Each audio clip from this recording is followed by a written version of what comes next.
રોકીસ્ટારના બેન પિન્ટુભાઈને પણ વિનંતી કરું છું, 1.5 લાખ રૂપિયા, 1,20,000, 1,30,000 આટલી બધી ફી લેવાનું તમે પણ બંધ કરજો। બેન્ડવાલા કઈ ગલતી है બહુ બધી રજૂઆતો આવે છે, નહીં તો આવનારા દિવસોમાં આ વિસ્તારમાંથી બેન્ડ વાજા પણ અમે બહિષ્કાર કરીશું। प्लीज रिक्वेस्ट है तुमने आमा में कई गलती ना हो।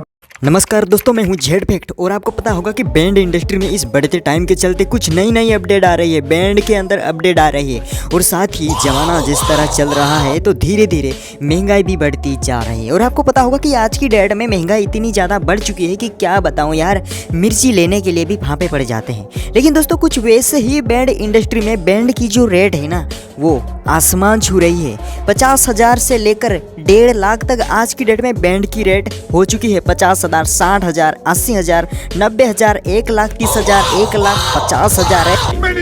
अरे इतना नहीं, 2 लाख तक कुछ बैंड वाले तो चल जाता है। वैसे दोस्तों बैंड की रेट बढ़ाना कोई गलत बात तो नहीं है, क्योंकि दोस्तों आपको पता होगा आज की डेट में महंगाई इतनी ज़्यादा बढ़ चुकी है कि कोई सामान हो या फिर कोई बैंड है उसकी रेट तो बढ़ेगी ही। क्योंकि दोस्तों आज की डेट में महंगाई इतनी ज़्यादा बढ़ चुकी है कि लोगों को ज़्यादा पैसों में काम चाहिए और एक तरफ बैंड में हैवी सिस्टम और हैवी साउंड यूज़ किए जाते हैं, उसके वजह से लोगों को हैवी रिजल्ट भी मिलता है। अगर बैंड के अंदर हैवी सिस्टम यूज़ ना किया जाए तो लोगों को हैवी रिजल्ट ना मिले। बाकी इस बैंड इंडस्ट्री में और भी बैंड है जो नॉर्मल सिस्टम को यूज़ करते हैं और नॉर्मल फीस ही लेते हैं, लेकिन रॉकस्टार बैंड की फीस इतनी ज़्यादा है कि जिससे कोई नॉर्मल गरीब इंसान बुक करने के लिए सोच ही नहीं सकता। क्योंकि दोस्तों जितनी रॉकस्टार बैंड की फीस है ना उतने कीमत में किसी गरीब इंसान की कोई नॉर्मल शादी हो सकती है। तो फिर बताओ कोई गरीब इंसान रॉकस्टार बैंड को बुक करने के लिए कैसे सोच सकता है? उनके लिए तो बैंड इंडस्ट्री में सस्ती बैंड पड़ी हुई है। लेकिन दोस्तों यहाँ पर मैं रॉकस्टार बैंड की बात नहीं कर रहा, इस बैंड इंडस्ट्री में और भी बैंड है जैसे Jai Bajrang band, super Jhankar band, rocking spider band और साथ ही कोहिनूर स्टार बैंड। ये कुछ बड़ी बैंड है, उनकी जो रेट है ना वो आसमान छू रही है। लेकिन दोस्तों उनका जो परफॉर्मेंस है ना वो भी कुछ थोड़ा हटके और हाई लेवल का होता है। वैसे दोस्तों आपको पता होगा एक ब्रांड चीज की ना वैल्यू बहुत ही ज्यादा होती है। जिस तरह आईफोन लोगों के लिए आज की डेट में एक ब्रांड सिंबल बन चुका है, कुछ वैसे ही रॉकस्टार बैंड भी आज की डेट में लोगों के लिए एक ब्रांड सिंबल बन चुका है। रॉकस्टार बैंड को वही लोग बुक करते हैं जिनके पास ज्यादा पैसा है। रॉकस्टार बैंड आज के लिए उन लोगों के लिए है जिनका बड़ा हाई स्टेटस है और अपना हाई स्टेटस दिखाना चाहते हैं। वैसे दोस्तों अगर आपके घर में कोई शादी है और आप किसी 30-40 हजार की बैंड को बुलाते हो तो आपको नॉर्मल लगेगा, लेकिन वहीं पे आप रॉकस्टार बैंड को बुलाते हो तो लोगों की नजर में आपका स्टेटस तो बढ़ेगा ही और साथ ही आपके कलर भी खड़े होंगे। क्योंकि दोस्तों रॉकस्टार बैंड ना आज की डेट में लोगों के लिए एक ब्रांड सिंबल बन चुका है। कुछ लोग तो दिखावे के लिए भी रॉकस्टार बैंड को बुक करते हैं, फिर चाहे शादी में दाल सब्जी चावल ही क्यों ना खिलाना पड़े लोगों को, लेकिन रॉकस्टार बैंड को तो बुलाएंगे ही। वैसे दोस्तों आज की डेट में बढ़ते टाइम के चलते बैंड इंडस्ट्री में ऐसे नियम आते हैं कि जैसे कोई सरकार बदली हो वैसे बैंड इंडस्ट्री के उस नियम की लिस्ट में अजीबोगरीब कुछ नियम लिखे होते हैं,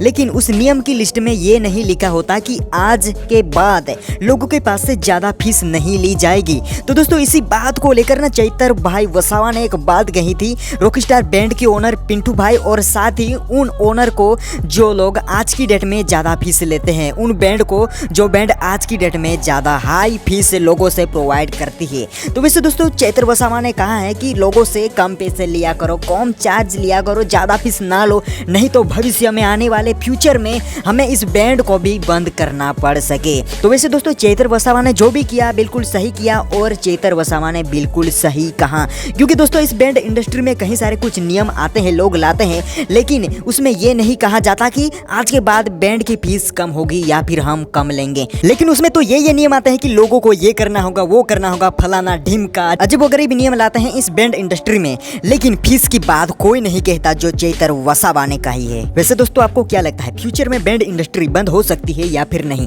तो मेरे हिसाब से बंद हो सकती है, क्योंकि दोस्तों इसका मेन मुद्दा ये है कि चैतर वसावा ने एक बात की थी कि अगर ज़्यादातर बैंड वाले अपनी फीस अगर कम ना करें तो हम इस बैंड इंडस्ट्री को फ्यूचर में बंद भी कर सकते हैं। क्योंकि दोस्तों आजकल ना बैंड वाले इतनी ज़्यादा फीस ले रहे हैं कि लोगों को अब बैंड को भी बुक करना मुश्किल हो चुका है।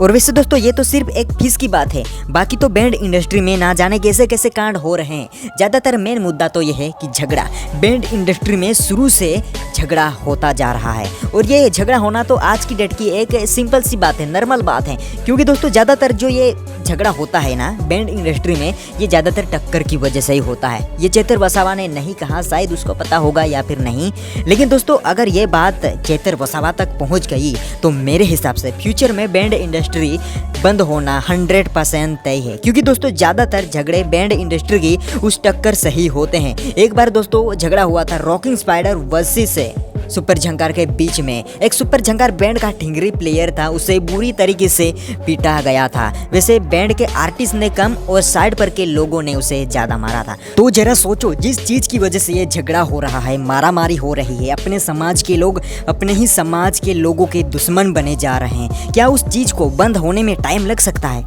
नहीं लग सकता दोस्तों, क्योंकि दोस्तों मेन मुद्दा तो यहीं पे है, ये बैंड इंडस्ट्री। लेकिन ये सब बदलने के लिए, सुधारने के लिए, लोगों को सही राह पे चलाने के लिए एक महान इंसान आया था, जो हमारे समाज को एक नई राह पे लेकर जाने वाला था। हमारे समाज के लोगों का, हमारे समाज के युवाओं का एक नई उम्मीद बन के आया था, लेकिन लोगों ने उनकी नहीं सुनी। तो फिर वो भी और क्या ही कर सकता है।